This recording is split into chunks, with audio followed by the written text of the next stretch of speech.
Success Insight shares the stories of the people with passion and drive who make things happen in the world. Here's your host, Randy Ford. Our guest today on the Success Insight podcast is somebody we've had a chance to talk to a couple of times before. If you haven't heard John Bentley yet, go back and listen to episodes 1003 and 1007, which are great.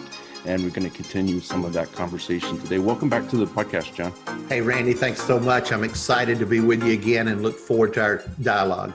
John, by the way, runs Power2Transform. That's power, the number 2, transform.com. I just want to pick up where we have left off in the past. I'm always curious what sticks with people. What's the best advice you've ever gotten? Wow, I think the best advice is I've shared my Coke can story before, and as I got promoted and stayed in the Air Force, one time I was hosting a meeting, and during that meeting, I didn't realize I did some things that cut people off, and I kind of got a little upset, and we ended the meeting, and then Chief Master Sergeant White called me into his office, and he wrote on a sticky note, thumped it over to me, and when I read it, it was "When you lose control." And I thumped it back to him like you'd do a paper football in those games we played as kids back in the day, and said, "So?" And he took a pen, and I saw him write on the paper again, and he thumped it back to me, and he had actually lined through "win" and "control." So the words "win" and "control" he had lined through. So just imagine, first time I read it, it says "when you lose control." When he pushed it back, the only two words visible were "you lose." And he said, "Read that out loud, John. You lose." No, say it like this, John. Say, "I lose. I lose." I stuttered a little bit. And he said, "Now, here's what you lose, John. You lose the ability to influence. And influence is a two-sided coin. First of all, you lose the ability, when you lose control, to positively influence others. And you lose the ability for others to positively influence you." So it's kind of interesting that if I start behaving like a spoiled brat or a child to get my way, or start trying to force my way like a know-it-all parent, I can't influence. All I can do is control, coerce, demand, and that does not allow me to get the results for the organization that we need through and with others. How long did that take to sink in for you?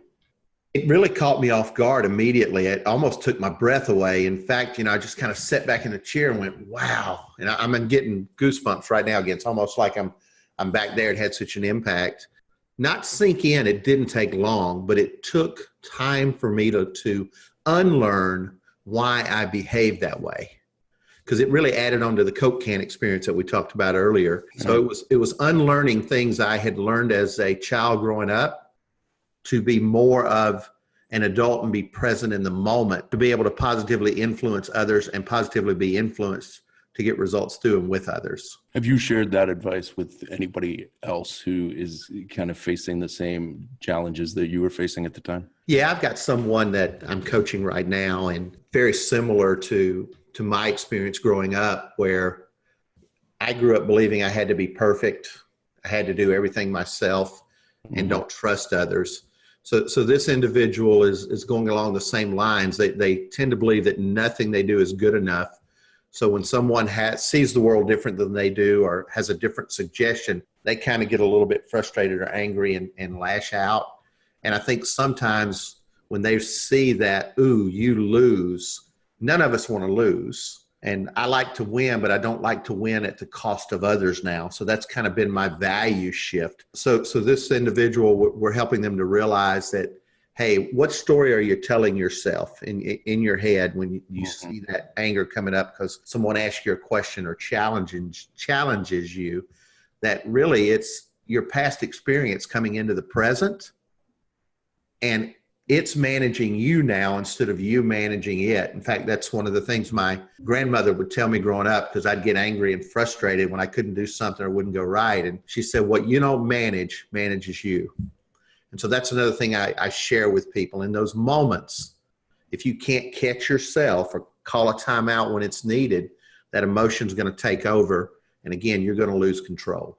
Talk about how deep that can cause, how deep the trouble is that can cause for an organization. If there's somebody who is completely closed off to influencing or being influenced, that's more, it seems to me, than just they can be a jerk in the meeting. It's something, if we're talking about in a healthcare setting, for example, it can have real effect beyond just that person's interpersonal skills. Yeah, there was a physician in an ER that his mode of operation was command and control.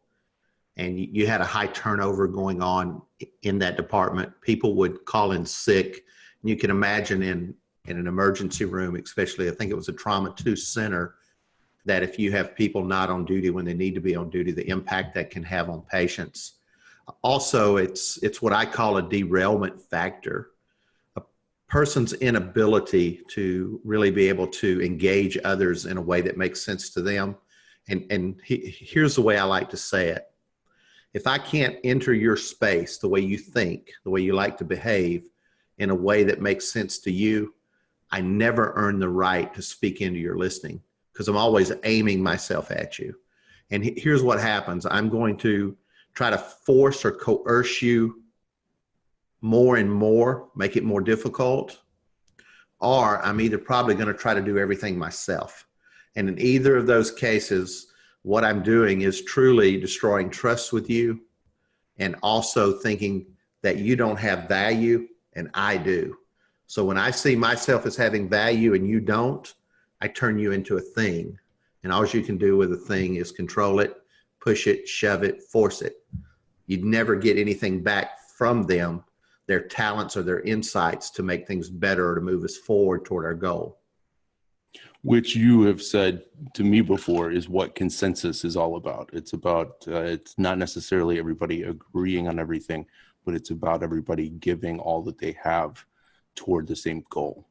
Especially after everyone's had the opportunity to share their feelings, their thoughts, and their ideas. Right. What are some of the other things that you see specific to the healthcare industry that are causing problems within organizations? Well, constant change for one. And I like to share that change is an outside-in process for an organization. So for instance, we get a new healthcare law, a healthcare regulation that is mandated possibly from the outside through, we know we had the Obamacare and other things come in that require us to change. Mm-hmm. That's an outside-in process. So I call that the management side of change. We're going to make sure that we've met the requirements. We've got the I's dotted, the T's crossed. We get audited, we can report and show where we are and pass that audit. But there's another side of that is leading the people side of change, and it's really about transition. So you see organizations change from the outside in, but people transition from the inside out. So it's an individual emotional journey that we all go through. And the way I like to say it, there's 3 phases to that. And part of this is from William Bridges' model, where there's endings. And anytime there's an ending in your life, whether it's personal or professional, you suffer a loss. You feel a loss. Well, with that loss, you usually start off denying it. This is just a phase. It's not going to go through. It's not going to happen. Then all of a sudden you go, wow, it's here. You become angry. Well, that's part of a cycle of working through those emotions, getting into that second phase, which is the neutral zone. And in that neutral zone is a lot of uncertainty. And when we're uncertain, we try to solve a problem just to feel comfortable and okay. But what I'm asking people to do with those emotions is realize it's normal. Realize that you must let go of those endings and celebrate those losses. And then you must have a learning and discovery mindset. And a learning and discovery mindset means I want to know what I can control. What information do I need to better understand where we're going? What do I need, or who do I need for support? And really, what's a purpose that I can latch onto so we can get to that third phase, which is the new beginning to perfect this change that we're going through. And what I see leaders and individuals failing to do in organizations or even in our personal lives is we don't know how to work through that emotional cycle. if you think about, unfortunately, most of us have probably experienced the loss of a loved one through death. It's the same as the grief cycle. And what happens if I want to maintain or hang on to what I had, the old way of doing things or the old life, I usually go into a security and control mindset. And what that means is I'm fighting with everything I have to keep it just like it was. And that takes a lot of emotional energy. It increases our stress. It causes us to have arguments with others, not be a good team player. So to me, the key to leading yourself, especially through change, or leaders leading others through change, acknowledge the emotion you're experiencing, because you got to name it to tame it. Once you do that, you can start letting go of the old and recognizing that this learning process is required. And all I'm asking you to do to take on a learning and discovery mindset is be comfortable with being uncomfortable.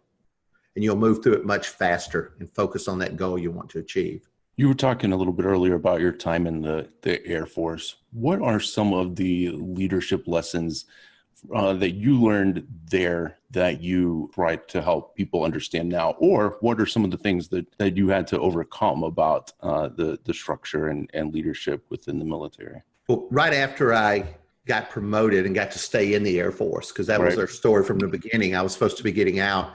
I was afforded the opportunity to go brief. It'd be similar to a mayor of a city that we called a wing commander. Right. So 4 weeks in a row, I'm giving the briefing, and it's him at the end of the table, horseshoe type table, if you can picture it. I'm up in the opening, and this is my terminology. I got ripped a new one 4 weeks in a row. Now, I always share with my audience, I'll let you determine what ripped a new one means. Got it. Okay. And so I caught him going out the door, and again, I had one of my Coke can moments. Colonel, why are you ripping me a new one every week? 4 weeks in a row, you've ripped me a new one. Why? And he, in a very stern voice, said 2 words: Bentley, Q-tip. Now I'm thinking, what are those things I clean my ears with got to do with this? And then he got, great leaders do this. We've talked about it already. Truthful and kind. Truthful and kind.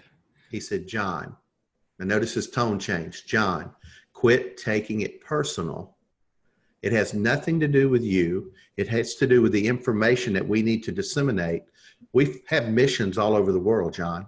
We're one of the largest depots that rebuild equipment for the Air Force here in Oklahoma City. I was at Tinker Air Force Base. He said, also, John, I want you to recognize the economic impact that we have outside the gate and on this community. He said, so that information allows us to make some key important decisions around people and resources in order to carry out our mission. So I asked him, where could I get the information? He shared with me, and I never got ripped me a new one.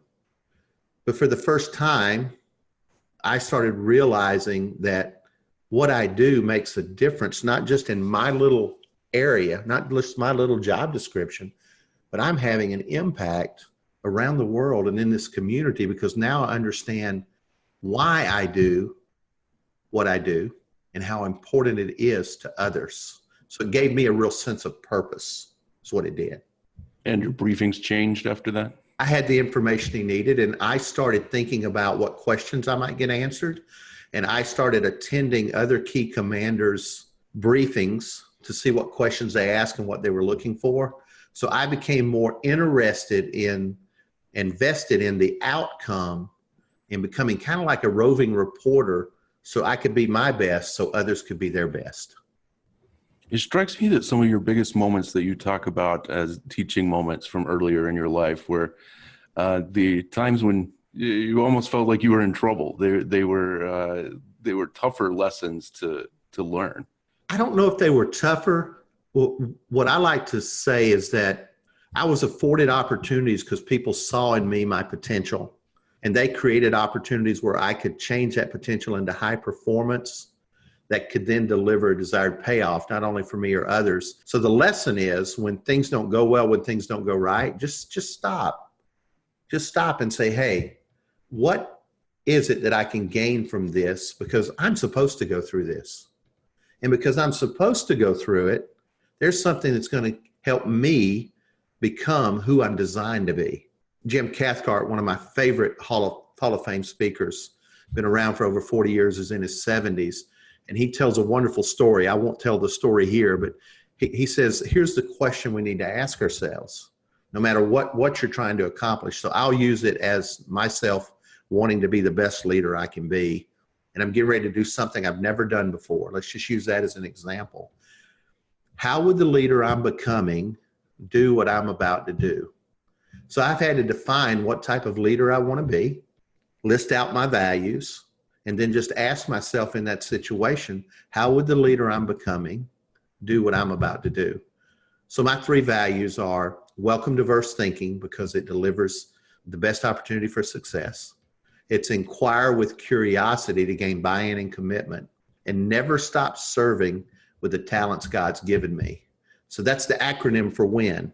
And once I got clear on my values, when I get in those situations where things are uncomfortable, or my anxiety's ramping up, or I feel like I'm going through that, moving toward that Coke can moment, I just stop and let my values help guide me and make the decision I need to make next. I'll just say again, for anybody who hasn't heard that Coke can story, it's great. Go back and listen. It's on Success Insight Podcast, episode 1003. It's time for our insight to go. As you know, this is the recommendation or the thought that's on your mind that you want to pass along. What is John Bentley's insight to go today? Yeah, I'd like to say, as a leader, one of the big things we can do is extend trust. And I'll share an example where I was working with a fire sprinkler company. And in that company, they had a leader who was moved into a position to manage a large contract for Home Depot. So they brought in and hired a new person to become the director of alarm installations throughout Atlanta for the companies they had. And I noticed quickly that those two weren't getting along, that the lady that was now in charge of the Home Depot contract, who was the former leader, you could tell she sensed a lack of trust or a lack of respect for the other individual. So during the training, they got into a little bit of a heated discussion, and I can't even tell you what made me do this, but it was brilliant and it stuck with me. I had those two almost get knee to knee, and I gave them both a yellow sticky note. And I said, I want you to write down what each of you want for the alarm installation department. All right, now that you're through, I want you to fold it in half, and I want you to swap the sticky notes. And when I say count down to 3, 3, 2, 1, I want you to open it and read it to yourself. So I counted down, they read it, and her mouth dropped open. They had almost written the same thing word for word. It kind of shook her a little bit, and she apologized to the other gentleman and said, I had no idea. I thought that I was the only one that could do it. I want to apologize to you. So what that did was created mutual purpose. They both had the same goal and wanted the same thing for that department. Now, with her apology, and this is one of the big things that stands out to me, is when I make a mistake or I say something I shouldn't say, the next best thing I can do is say, that's not who I want to be. That's not who I am. Please let me apologize, and may we start over. So she apologized, and quickly you could see him also, his shoulders were kind of scrunched up. He just seemed to relax and take a big deep breath and just go and let it all out. And those two started really working together and helping each other. So sometimes we need to find out and trust other people and let them know we care about them and we got their back, especially when I know we have the same goal in mind. Thank you, John Bentley. People can find you on LinkedIn and also at Power2Transform.com. That's power, the number 2, transform.com. Thank you again for being here, John. My pleasure, Randy. Look forward to our next podcast. I can't wait. And thank you, everybody, for listening to the Success Insight Podcast. For Howard Fox, I'm Randy Ford. We'll talk to you next time. Success Insight is a production of Fox Coaching and First Story Strategies. Find us online, successinsightpodcast.com.